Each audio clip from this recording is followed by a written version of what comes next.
Warahmatullahi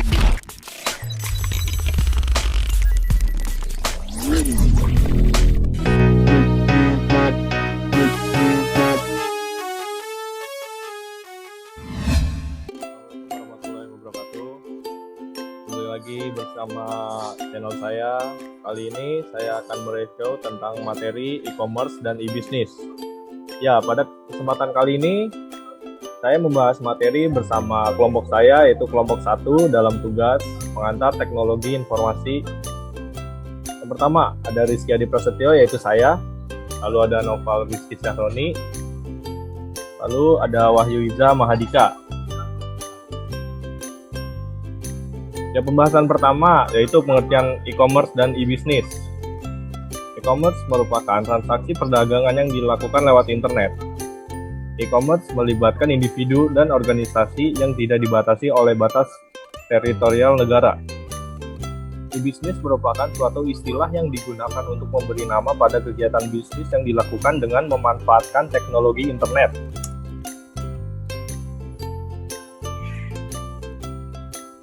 Lalu ada hubungan e-business dan e-commerce.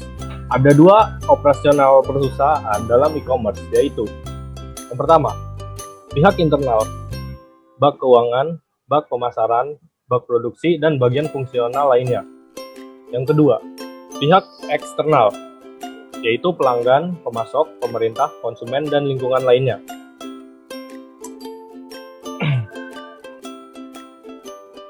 Selanjutnya akan dibacakan oleh Noval Rizky Syahroni. Oke, selanjutnya yaitu keuntungan business.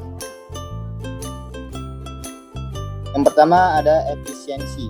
Sebuah riset memperlihatkan bahwa kurang lebih 40% dan total biaya operasional perusahaan diperuntukkan bagi aktivitas penyebaran informasi ke divisi-divisi terkait.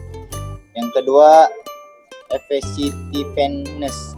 Dengan dimanfaatkannya teknologi informasi, pelanggan dapat berhubungan dengan perusahaan kapan saja dalam 7 hari, seminggu, dan 24 jam non-stop. Yang ketiga, reach. Perusahaan mampu memperluas jangkauan dan ruang gerak perusahaan untuk ekspansi dengan mudah.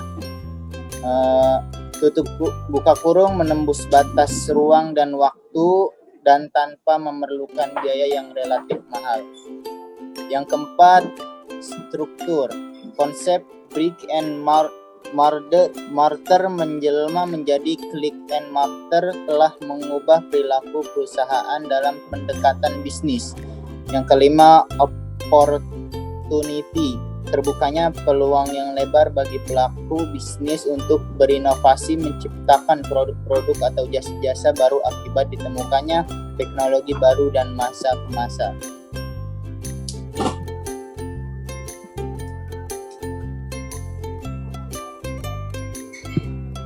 Selanjutnya, kekurangan bisnis.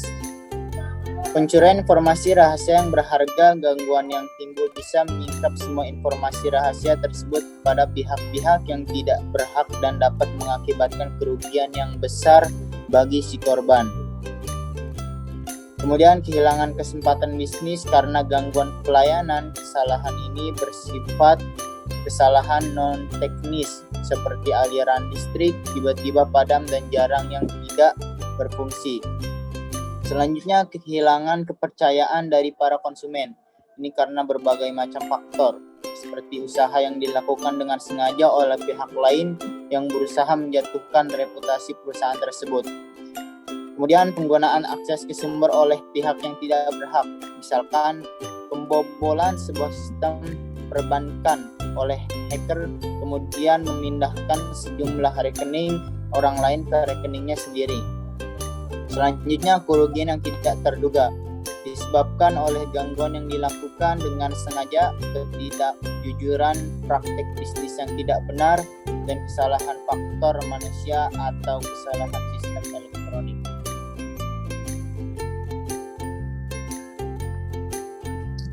Baik, selanjutnya akan dibacakan oleh Wahyu Iza Mahadika. Keuntungan e-commerce. Pelayanan terhadap pelanggan lebih baik. hubungan dengan pemasok dan masyarakat keuangan menjadi lebih baik. Pengembalian atas investasi pemegang saham dan pemilik yang meningkat.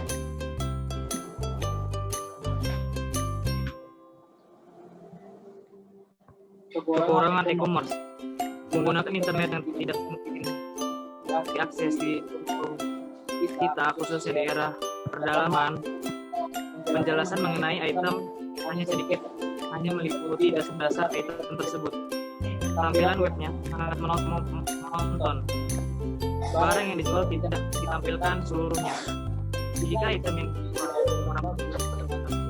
maka pembeli masih bingung